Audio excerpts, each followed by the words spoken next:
प्यारे बच्चों, जय हिंद। 10वीं कक्षा में हिंदी विषय में कार्यपत्रक 41 में आज हम पढ़ेंगे कविता कन्यादान। कवि ऋतुराज ने इस कविता में उस माँ का वर्णन किया है जो विदाई के समय अपनी बेटी को कुछ सीख देती है कि वो ससुराल में किस तरह से रहे, नए लोगों के बीच में किस प्रकार से उसे व्यवहार करना होगा, किस प्रकार से अपने व्यवहार से वो उस परिवार को अपना लेगी। लेकिन माँ ने उस बेटी को केवल नसीहत ही नहीं दी है, ये सीख भी दी है कि नए घर में नए लोगों को किस प्रकार अपनी कार्यकुशलता से, अपने व्यवहार से उसे अपना तो लेना है, लेकिन यदि उस पर कोई अत्याचार हुए तो वो भी सहना नहीं है।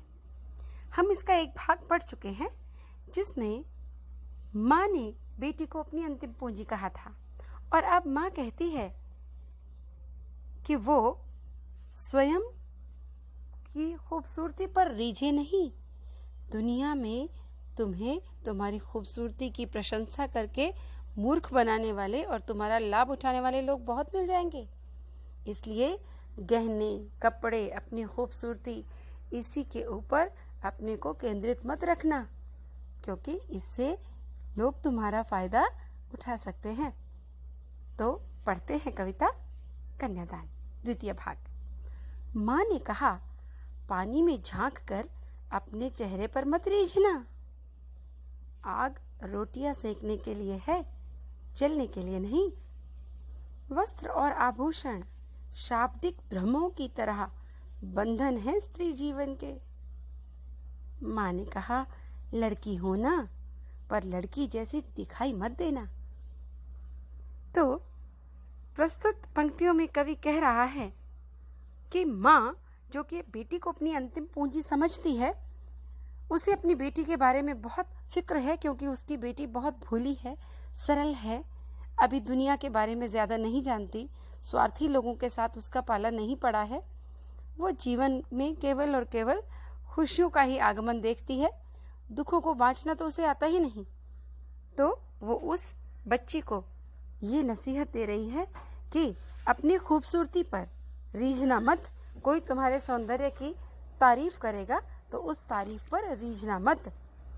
उसे ये भी कहा कि आग रोटियां सेकने के लिए है, जलने के लिए नहीं। इस पंक्तियों के द्वारा कवि ने हमारे समाज के एक बहुत बड़े अभिशाप, एक प्रथा, दहेज प्रथा की ओर इशारा किया है कि वो आग जो रोटियां सेकने के लिए है, उससे रोटियां ही सेकी जानी चाहिए, भोजन बनाने का ही कार्य करना चाहिए। लेकिन यदि दहेज की आग में कोई तुम्हें जलाने का प्रयत्न करे तो ये याद रखना कि ये आग जलने के लिए नहीं होती।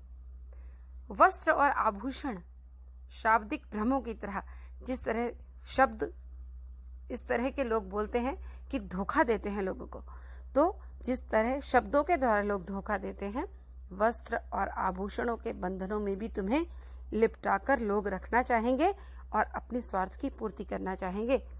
तो वस्त्र आभूषण के मोह में कभी नहीं पड़ना, ये तो केवल एक बंधन है, इसमें नहीं बंधना चाहिए। वो बताती है, लड़की होना, पर लड़की जैसी दिखाई मत देना।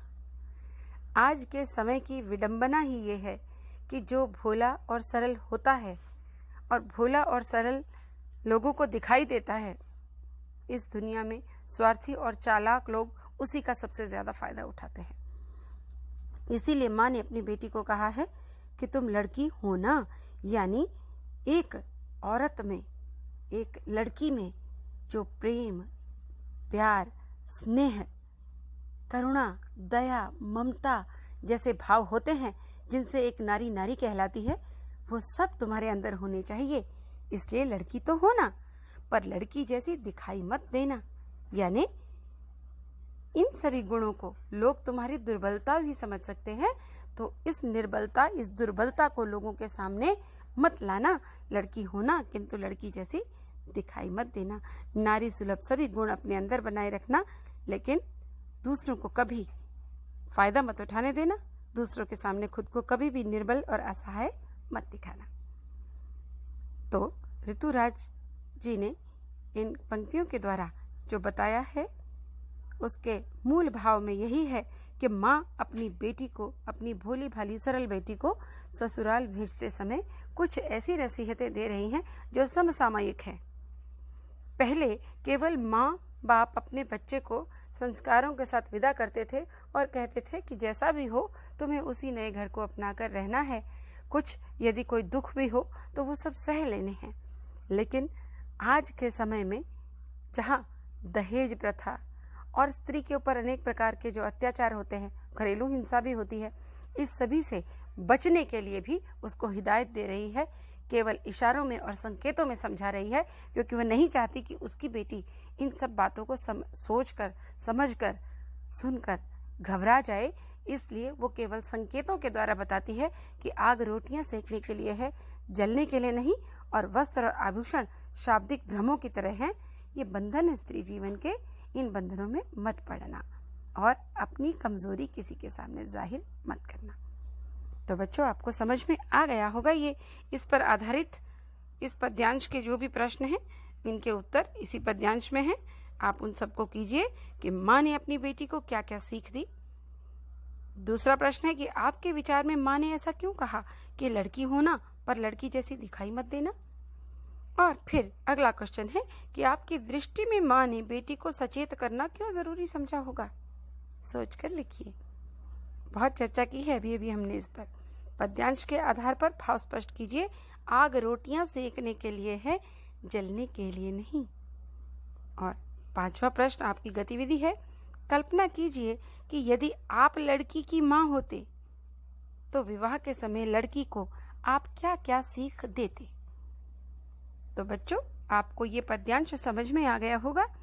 यदि इससे संबंधित अब भी आपके मनोमस्तिष्क में किसी भी प्रकार के कोई प्रश्न है तो आप अपनी मीनाक्षी मैडम से जल्दी से पूछिए और अपनी वर्कशीट्स कंप्लीट करके मुझे भेज दीजिए। धन्यवाद।